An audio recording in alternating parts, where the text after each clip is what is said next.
Well, hello there, guys, and welcome to the newest iteration of Combat Mission Red Thunder. This particular combat mission title focuses on the late war. That's right, 1944 and onwards. You can play as the Soviets, you can play as the Germans. There are a number of campaigns over here, and really detailed campaigns. We're going to take just a quick look at the 5 Days, 1 Summer campaign. You do need a DLC to get this one, but this is just going to give you an example at the large size of some of these campaigns. Not to mention, of course, we do have the standard network games, save games, and play by email that you guys enjoy. But I want to just give you guys a visual, a visual of what to expect when you jump into Red Thunder. And let me say, it's damn impressive.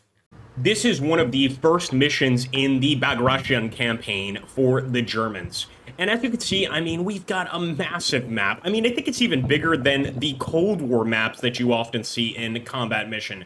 So obviously, there's a lot to be played here, and a whole lot of content.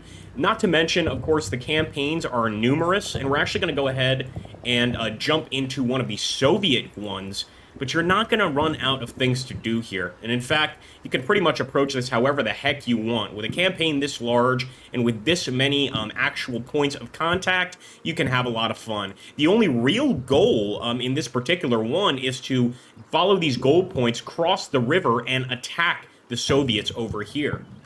Now, I did promise I would also show you guys the Soviet campaign, and this is one you can pick up right away. It's Hammer's Flank, where you're playing as the actual First Guard Rifles. You could see here, just like most combat mission games, a really, really detailed explanation of this particular mission. And the primary mission is to advance along the road to Orsha, which is an important rail hub. Role of the 1st Guards Rifle Division and 16th Guards Rifle Corps is to destroy all enemy positions in front of it and keep the flank of our comrades to the south safe from interference. Essentially, we're doing an offensive attack to be able to protect the rest of our men elsewhere on the front. It's a very realistic situation in warfare, and if you're going to be playing as the Soviets in 1944, you're going to have a lot of soldiers and machinery at your disposal. Just as fun for the German player, of course, because you have to defend against this, but look at the amount of vehicles here. Just beautiful self-propelled guns, Su-76s. We've got some actual snipers over here. We've got sappers. It's unbelievable. And once again, an absolutely massive map. Now, this is actually one of the smaller maps for this campaign. But when you see the amount of manpower we have here, you can truly tell that these guys are marching on Berlin. There's no way around it. Just a ton of troops. Let's get into a combat situation just so that we see what happens when they actually start fighting. You just don't see this amount of manpower in any other combat mission game. I mean, this is just the start of the first campaign mission, as you can see. Also a great representation of armor trying to move through very muddy and rainy terrain. You could see here why the Russians or the Germans have such difficulty crossing this muddy terrain. He certainly can't get across the river, but he can't get across the mud over here either. And we're just moving a portion of this force, believe it or not. I'm not even moving all of the men. I'm moving maybe like 1/8 of them. Just to show you guys what I'm talking about. See, I'm just moving that small detachment forward. I'm moving a few guys over there on the right side too. But you can see how many more men you have to work with here. So this is certainly one of those combat missions where if you make a mistake, you can certainly make up for it given some time. Now look at that, guys. Contact has already been established. Our Su-26s are picking up interference off on the first line. I also love the representation here of a proper battle line. 3 lines of defense. This is how they did it in World War II, and hell, this is even how they do it in modern infantry combat. You want that first line to be pretty static, pretty easy to move. As soon as it starts undergoing serious trouble, it's going to move forward, or it's going to move back, I should say, to the second line, so on and so forth. And that third line is going to be the most heavily fortified. So this is just a wonderful start. We've got snipers over there in the tree line. It's exactly the kind of unit you want to have facing your men in a situation like this. And it's the one you would expect. You can see, once again, a ton of Soviet troops ready to push. It also looks like even with the Soviet uniforms, they were fairly realistic, in that not every single Soviet looks alike. Some are wearing different pants, different helmets, etc. I really like that level of detail. Just look at that advance, really pretty, and once again, It's just the first line. We've got the whole army waiting for us.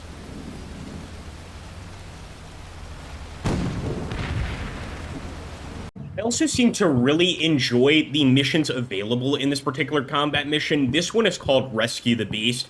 It's my absolute favorite, and really the goal is basically to defend this King Tiger as it's being repaired. As you can imagine, there are going to be a lot of Soviets attacking, and what we need to do is essentially hold the area down until the tank is completely repaired, at which point we can evacuate. Now, if you want to, you can play this as the Soviets and try to take the tank out.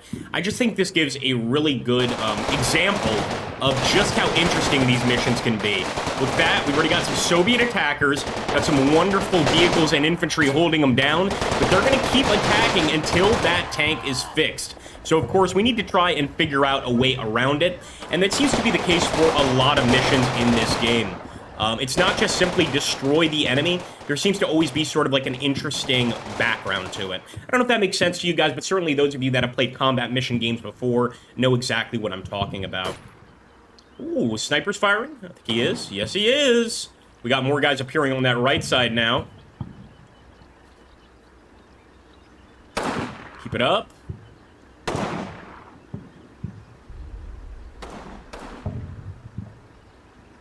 And as you can see, they've got an actual bazooka right there. I think it's actually an anti-tank rifle. Interesting nonetheless. It also makes me wonder whether the bazooka was offered on Lend-Lease. I'm not actually sure. That being said, I'm going to send our machine gunner up there. Now, this is a machine gun which can be quickly placed, of course. I just want to offer some aggression to the enemy, and also just give you guys a visual of what the missions are like here. This is also one of the slower missions, or I should say faster missions in the game. There are missions in this game that are 2.5 hours long. I believe there's even one that's 3.5 hours long. So if you're looking for, you know, just getting your money's worth, you're absolutely going to get it here. Now, right here, we're just looking at the action. Obviously, if you were playing this mission in reality, you'd probably want to be moving as quickly as possible, but you do have to wait for that King Tiger to get repaired if you want, of course, the full value of the mission. Again, look at also the uniforms here. Really, really well done. They just look nice. And they are accurate for 1944 uniforms, especially this one in the back here. Finally learning about the importance of camouflage, it seems.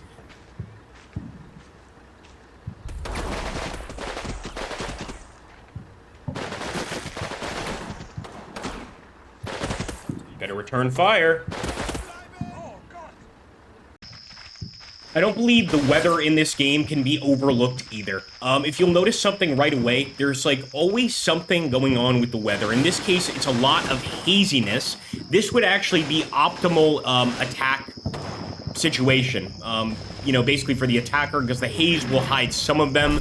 But you're either dealing with haze, or you're dealing with heavy rain, or you're dealing with mud. It really encompasses 1944 beautifully, in that movement for any army was absolute hell. As you can see, even for this massive Soviet force, as we're pushing forward, we're facing a little bit of German resistance, just enough to, of course, keep us at bay. And they really don't seem to go for the manpower element. They're going for the technology element. So they've got some really nice machine guns here, essentially waiting for our men to try and pass through this wood area. It really is just a hell of a challenge. I also like the fortifications they've got going on here. Just really makes you feel like you are attacking the final German line. And just like our first battle, I mean, we have so many men we could use here. It's really, the sky's the limit, essentially. And you can see right there a great view of just all of the men on the battlefield. Looks like one of the tanks unfortunately took a nasty hit. He may have even fallen into that ditch and been destroyed that way, for all we know. Got some artillery coming in here.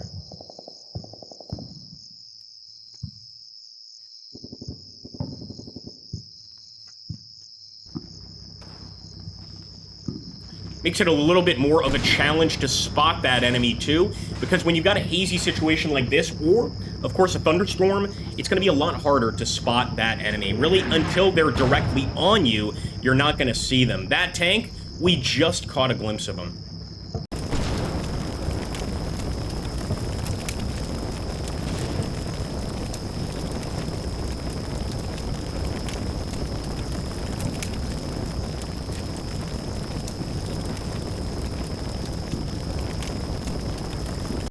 So if you're looking for a true late war World War II experience, I would absolutely recommend Red Thunder. It's fantastic. And again, in terms of campaigns, I really think this one might be unbeaten amongst all of the combat mission games. I think in terms of size, if you looked at that first map, it might even be bigger than Cold War. So just an absolutely massive game. And for 1944 and for the late war, that's exactly what you're looking for, is you're looking for an absolutely massive game. It does seem to put an emphasis on the Soviet attacks, Operation Uranus, etc.